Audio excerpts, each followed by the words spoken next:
George പ്രധാന വേഷത്തിലെത്തിയ ഇരട്ട എന്നുള്ള സിനിമ ഇന്ന് റിലീസായിട്ടുണ്ട്. ഈ സിനിമയിൽ ജോർജ് ജോർജ് ഡബിൾ റോളായിട്ട് വന്നിരിക്കുന്നത്.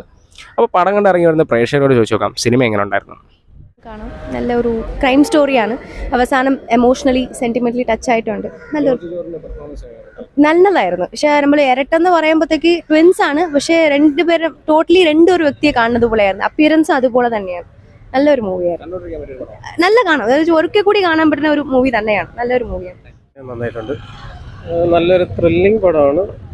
ഒരു ചുറ്റുവട്ടത്ത് മാത്രം നടക്കുന്ന, അതായത് ഒരു വീടാണെങ്കിൽ വീടിനകം അങ്ങനെ നടക്കുന്ന ഒരു സംഭവം. നല്ല ത്രില്ലിംഗ് ആയിട്ട് എടുത്തിട്ടുണ്ട്. ചെറിയൊരു ലാഗുണ്ട്, അത്രേ ഉള്ളൂ. പെർഫോമൻസ് ഒരു രക്ഷയില്ല. രണ്ട് ഡിഫറെൻറ്റ് ക്യാരക്ടർ ബലിപ്പിച്ചെടുക്കാൻ നന്നായിട്ട് നോക്കിയിട്ടുണ്ട്. നന്നായിട്ട് വന്നിട്ടുമുണ്ട്. കണ്ടിരിക്കേണ്ട പടം. അത്യാവശ്യം എനിക്ക് ഇഷ്ടപ്പെട്ടു പടം.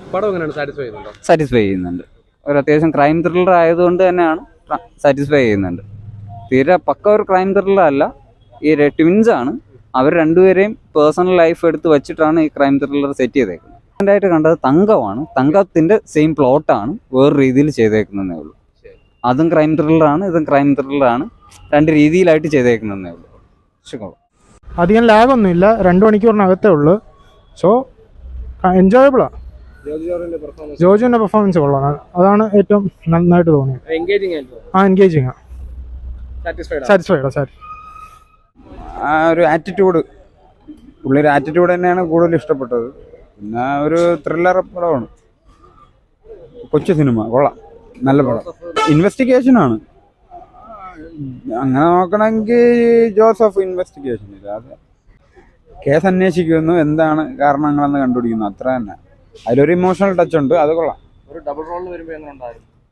വളരെ നന്നായിട്ടുണ്ട്. അതാണ് പറഞ്ഞത്, പുള്ളിയുടെ ആറ്റിറ്റ്യൂഡ്, ഒരു വ്യക്തിയുടെ ആറ്റിറ്റ്യൂഡും മറ്റു വ്യക്തിയുടെ ആറ്റിറ്റ്യൂഡും തമ്മിൽ വളരെ ഡിഫറെൻ്റ് ഉണ്ട്. അത് ഇഷ്ടപ്പെടും. ജോജുവിൻ്റെ നല്ലൊരു മാനറിസം, ആരെയും കൂസലില്ലാത്ത ഒരു വ്യക്തി, അങ്ങനത്തെ ആരെയും കൂസലില്ലാത്തൊരു ടൈപ്പ്, അത് കൊള്ളാം.